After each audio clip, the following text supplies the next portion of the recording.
I'm Brian Eslick from How to Automotive. I'm going to show you how to swap out your front and rear shocks on a 1998 through 2012 Ford Ranger, so stay tuned for that. This particular vehicle is a 2001. I'm going to be using KYB shocks on it. I will link them up in the description of the video, but parts may vary from year to year, so double check that when you order your parts.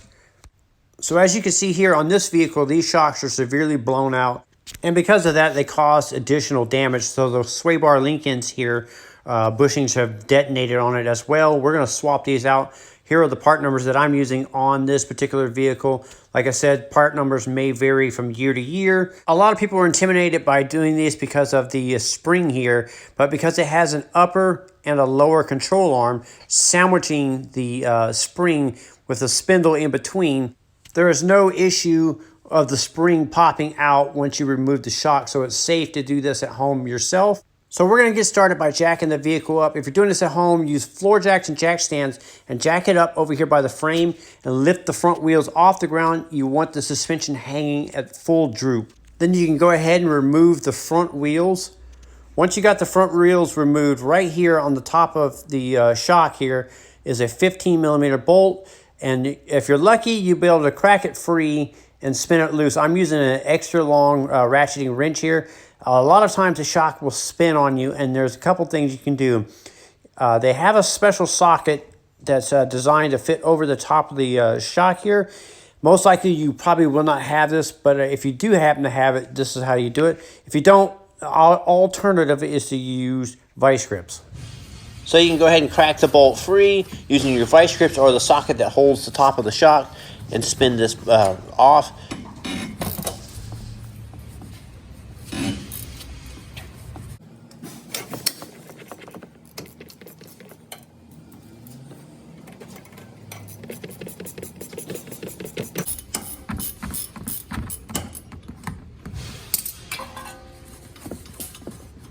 Now you can go ahead and remove the nut, the washer, and the rubber bushing.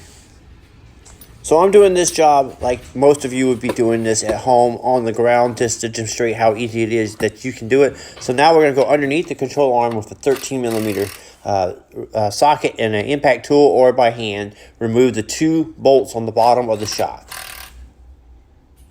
These happen to be 13mm nuts, not bolts, but on some vehicles it could be bolts. Now you can go ahead and wiggle and pull the shock through the control arm like this. Now we can prep our new shock for installation. So we're going to take the hardware and assemble it on the shock here. Usually the thick washer goes onto the shock first. That's the thinner washer will go on the top of the shock. So just follow the instructions that come with your shock. Depending on what brand you might buy, they could be slightly different. So we're going to go ahead and put the thick washer on, then the bushing with the little edge pointing upwards. There's a little beveled edge. Want that pointing upwards. Now we're going to go ahead and put this through the suspension, and then we'll put the other 2 washers and nuts and stuff on in a moment. So we're going to slide it up through the spring here and up to the upper portion of the frame. The hardest part is getting the top of the shock to go through the hole on the top here. You have to wiggle it around a couple times. And then also, if you look at the bolts here, where the bolts go up, there's a slant. They're slanted, so you want to make sure you got it at the right angle. Once you have that on there, now you can go ahead and start your 2 nuts. So I'm using a Milwaukee Tools impact gun here to run them up until they're snug. I'm not hammering them down with this. I'm going to tighten them up by hand. If you need any of these tools, I will link the tools up in the description of the video as well. So I just ran the bolts in until they were good and snug, and in about a quarter turn more, and I did that by hand with a hand ratchet. Every vehicle's torque specs is going to be different, so I didn't supply the torque specs. Now, if you notice here, I'm ready to put the bushings on the top here, but the shock is not all the way through on this particular model. So what we're going to do is put the floor jack underneath the ball joint here and lightly jack it up a few pumps until the shock comes all the way through the hole. And then we can install our bushing and then our washer and our nut, and then tighten it down. When you install the bushing, there's a little nipple on the bottom of the bushing. Make sure that's facing downwards, that fits into the hole. That'll help center up the shock in the shock mount here. And now you can go ahead and put on your washer and install your nut. Now the fasteners on the new shocks are probably going to be different than the original ones that you took off. So the original ones had 15 millimeters. This one here is like a 17 millimeter nut here. With the floor jack jacked up underneath the ball joint, that'll also help install this. Now, you don't want to tighten this bushing down until it just completely pancakes out. You want to just have a nice little bulge in it, and where it's nice and snug. You'll be able to kind of feel it with the ratchet as you tighten this up. Once you get this tightened down to where it's nice and snug and not over tightened, you can go ahead and install the jam nut, or if your shock came with a locking nut, then you're done at this point. A lot of shock manufacturers will come with two nuts, so you put one nut on, tighten it up, and then you put the other nut on, and then tighten it up against the other nut, and that prevents the two from coming back off. Now you're done with the front shock installation. The other side is exactly the same process, just duplicate that. So on this vehicle here, the sway bar link ends bushings were just blown out because the shocks were so bad. So we're going to go ahead and swap those out, and I'm going to show you how I did that as well. So I'm just holding the top nut here. It happens to be a 13 millimeter, and the bottom, I believe, was a 16 millimeter or a 15 millimeter. So I'm using the impact tool to run the bottom nut off and hold the top portion still. Off camera on the opposite side, I did the exact same thing. I took the bolt loose right here and took the bushings out, just like I just showed you there. After unboxing the sway bar link ends, we need to do a little prep work and assembly. So these particular ones had washers that needed to fit into the bushings here. So I went ahead and installed those. Your kit may already have these already installed. This depends on where you buy your parts from. Now that I got the new bushings and link ends all prepped and ready, we're going to slide the long bolt through, and we already have one of the bushings on the bolt here. So we're sliding it through the top of the sway bar here, and then what we're going to do, we're going to reach on the opposite side with the bushing going the opposite direction, going upwards into the other bushing into the sway bar here. We'll slide that up, and then we'll put the spacer that goes in between it. So that'll slide up here like this, and then you'll put another bushing on the bottom facing downwards, and then that's going to mount into the lower control arm. Now, reaching under the control arm, you can go ahead and put the last bushing with the nut on it and screw that onto the sway bar link end bolt here. Don't tighten anything up, so you're just going to reach around underneath, start it, and start the threads, and then we're going to move around to the opposite side. You need that play in it to get the other side together. So I already had assembled this side off camera here, but see how I left everything loose so you can get all the stuff together. Now we're ready to tighten this up. So what we're going to do is hold the top nut here on the top here, and then we're going to tighten it from the bottom. And we're going to run this in until it's good and snug. You're not going to smash the living daylight out of the bushings once again. You're just going to tighten them up until they lightly kind of compress a little bit, and then that's as far as you need to go. So this little truck is going to be night and day difference. We did the shocks, sway bars, and we also installed upper ball joints with the control arms here.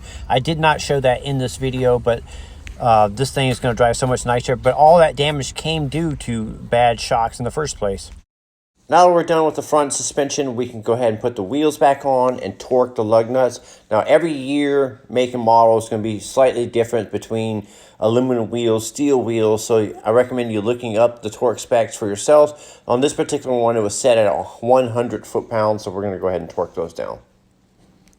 Now we can do the rear shocks. I'm doing this up in the air so you guys can see it better, but you're going to jack it up on the frame over there using floor jacks and jack stands. Let the rear suspension hang, and we're just going to remove the 18 millimeter fasteners that are holding the shock on the top and the bottom here. So I use a little bit of support underneath the axle. As you can see, my little stand here, that's pushing up on the axle just a little bit, preventing it from dropping down too much. And when we go to put the shock in and out, we can adjust it up or down. And also, if you're doing this at home, you can just use a floor jack right underneath the shock mount or on the differential, and that'll jack it up or down, allowing you to remove it. So the bottom bolt is a nut and a bolt going through the shock here. I'm using a little impact tool and a 15 millimeter wrench with a 15 millimeter socket to remove this. This is a quick little tip on how I remove bolts that are going through certain objects, such as this shock here. So if you tap the end of the bolt with a hammer, you could damage the thread. So what I do is use my impact tool here and a wrench, and I just apply a little pressure like this with the wrench and use the backwards motion to remove the bolt or fastener. 18 millimeter ratcheting wrench, we can reach up top here, and just above the spare tire here is the bolt here. We can go ahead and ratchet this off. This is on the driver's side. The passenger side is a little easier, and I'll show you that in just a second.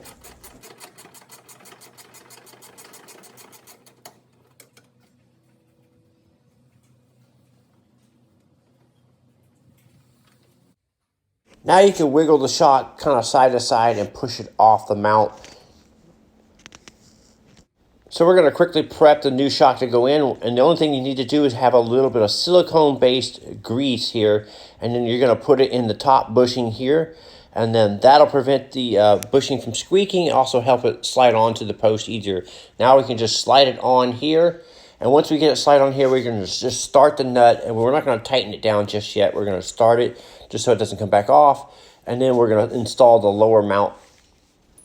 Now we can use the pull jack to adjust up or down to line up our bolt hole, and also this little portion right here gets pinched, so what you can do is use a pair of pliers and bend it back out. Now the shock will swing back into position. Now you can just do your final adjustment with your floor jack or your jack stand here, and jack the axle up or lower it down just a little bit to help line up the bolt hole. Now you can go ahead and tighten up the bottom bolt here. Go ahead and install your nut, run it in until it's tight.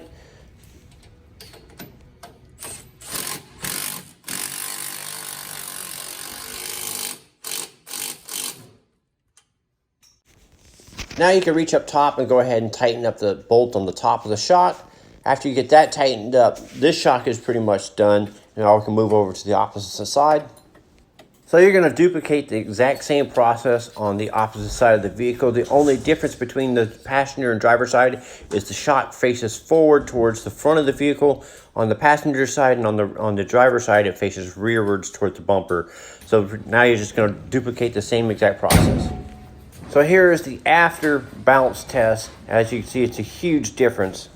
I'm Brian Eslick from How To Automotive. I'd like to thank you guys for watching, encourage you to subscribe, invite you to head over to the howtoautomotive.com website for more valuable videos like this. Thank you again for watching.